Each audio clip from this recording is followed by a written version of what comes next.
매일 아침 하나님과 함께 누리는 하늘의 양식, 오늘 만나.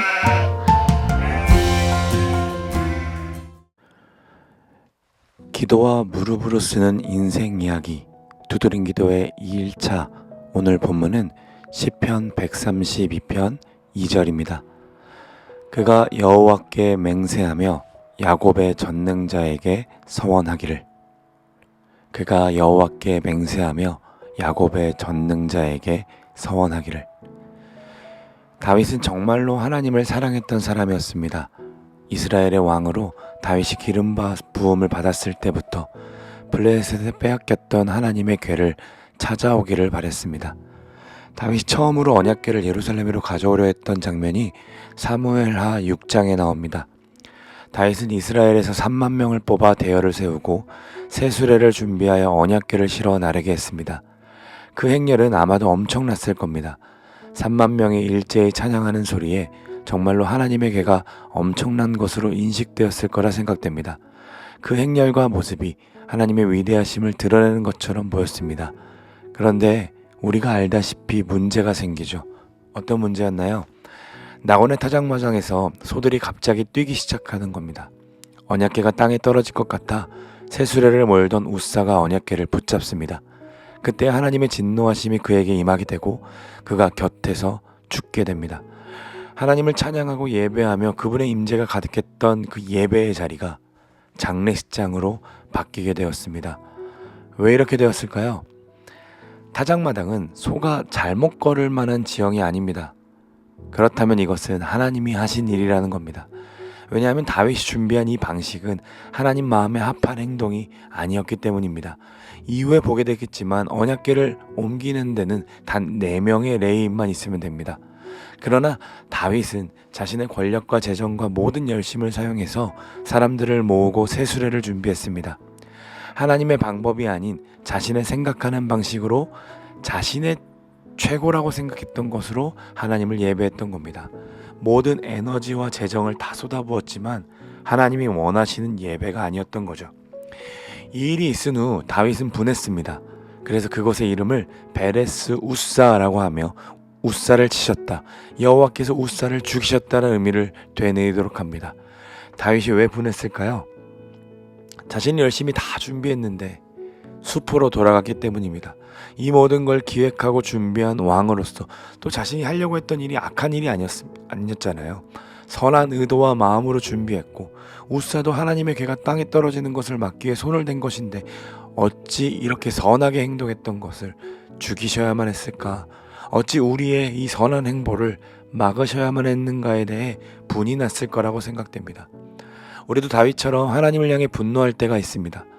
그래도 하나님의 자녀로서 애를 쓰면서 세상 가운데 살아가 보려고 하고 또 어려운 형편에서도 하나님께서 맡겨주신 이웃들을 섬기기도 했는데 정작 하나님이 도와주시옵소서 하는 그 내 사업의 문제, 자녀의 문제, 질병의 문제 앞에서는 하나님이 막으시는 것처럼 느껴질 때가 있습니다. 그래서 막 하나님께 분이 나는 거죠. 언젠가는 하나님이 일하시겠지라는 생각을 가지고 참으며 묵묵히 견뎌왔는데 나아질 기미가 보이지 않고 계속해서 어려워지는 그 상황 속에 하나님을 찬양하는 건 너무나도 어려운 게 사실입니다. 그래서 우리도 다윗처럼 분노합니다. 가인도 그랬습니다. 자신이 준비한 곡식으로 하나님께 예배했습니다. 그런데 하나님이 자신의 예배는 받으시지 않고 아벨의 제사만 받으시 분이 났던 거죠. 그러나 가윈과 다윗이 다른 점이 있었습니다. 무엇이었습니까? 사무엘하 6장 9절에 나와 있습니다. 읽어드립니다. 다윗이 그날에 여호와를 두려워하여 이르되 여호와의 궤가 어찌 내게로 오리요. 다윗의 분노는 여호와를 두려워함으로 바뀌었습니다. 그래서 여호와의 궤가, 이 크신 여호와의 궤가 자신에게 오는 것이 당연치 않다라고 생각하게 된 것이죠. 자신이 그만큼 죄인임을 인식한 겁니다. 어떻게 이게 가능했을까요? 분노하다가 자신이 왜 분노하고 있지? 정말로 내가 경험하고 생각하는 하나님이 전부인 거라는 생각을 하다가 하나님이 자신의 생각보다 더 뛰어나시고 놀라운 일을 행하시는 분이심을 깨닫기 시작한 겁니다. 무엇을 통해서요? 그동안 신앙의 선배들에게 행하셨던 역사, 그 일이 쓰여진 성경을 통해서죠.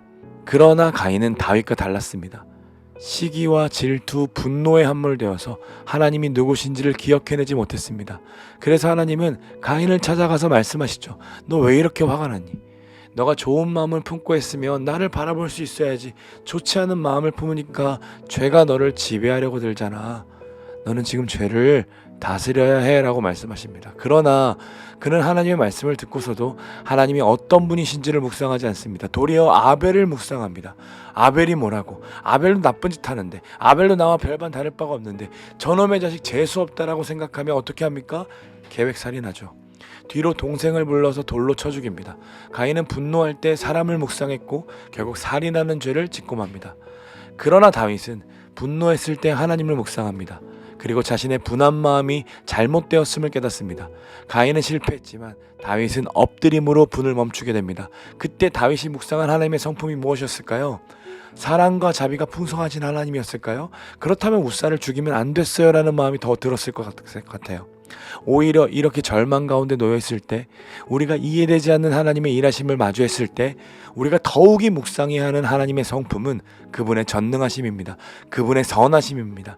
우리는 회생이 불가능한 처지에 놓여있지만 하나님 전능하신 분이시니까 가능하겠지. 우리는 이해할 수 없지만 하나님 선하신 분이시고 완전하신 분이시니까 지금도 내 형편도 하나님의 선하신 뜻대로 이루어 가실 것이라고 믿으며 선포하는 겁니다. 그때 우리는 우리와는 비교할 수 없을 만큼 크고 완전하시고 광대하신 주님 앞에 서게 됩니다. 그리고 내가 얼마나 미약하고 작은 존재였는지, 내가 생각하고 내가 계획했던 일들이 그분의 크심 앞에 얼마나 헛된 것이었는지를 깨닫게 됩니다. 내 앞에 벌어진 일들로 인해 크신 하나님께 분노했던 내가 얼마나 경솔한 행동이었는지를 또 보게 되는 겁니다. 그분 앞에 엎드리게 되면 우리는 비로소 그분의 전능하심을 조금이나마, 아주 조금이나마 인정하게 되고 그 분노를 내려놓게 되고 경외심으로 하나님을 바라보게 됩니다. 이것이 분노를 다스리는 성경의 가르침입니다. 분노할 일이 투성이십니까? 혹 오늘도 일상을 살아가면서 분노할 일이 생길지 모르겠습니다. 주님 앞에 나와 엎드리는 우리 모두가 되기를 소망합니다. 그분의 전능하심 앞에 내 생각과 판단과 분노를 내려놓고 내 모든 것들을 뛰어넘어 일하시는 하나님을 바라보기를 원합니다. 하나님의 전능하심이 어디에서 가장 잘 드러나셨는지 아십니까? 만물을 창조하시고 온 우주의 주인이신 분이 저와 여러분과 같은 미약한 인간, 그것도 추악한 죄인을 위해 사람의 몸을 입고 오신 겁니다. 전능하신 분께서 당신의 전능성을 포기하시고 이 땅에 오셔서 우리를 위해 자신의 몸을 내어주셨습니다. 일부를 내어주신 게 아니라 전능하신 하나님의 전부를 내어주셨습니다. 우리는 굳이 왜? 라고 말합니다. 그러나 하나님은 기꺼이 사랑이라고 답하십니다. 기꺼이 나를 사랑하시기에 온 능력을 다 쓰셔서 인간이 되셨고 전능하신 사랑으로 우리를 구원하셨습니다. 그 사랑을 묵상할 때 우리가 할 수 있는 반응은 다윗과 같습니다. 그 전능하신 하나님 앞에 엎드려서 그 언약궤가 어찌 내게 왔을까?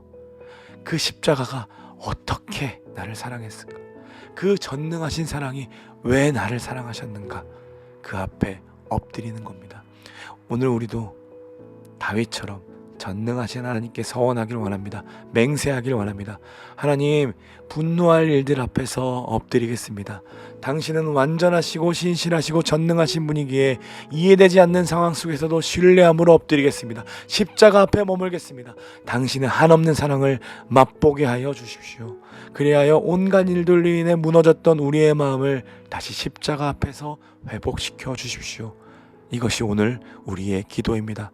그렇게 기도함으로 하나님 앞에서 참된 안식과 평안을 누리시는 우리 모두가 되기를 간절히 소망합니다.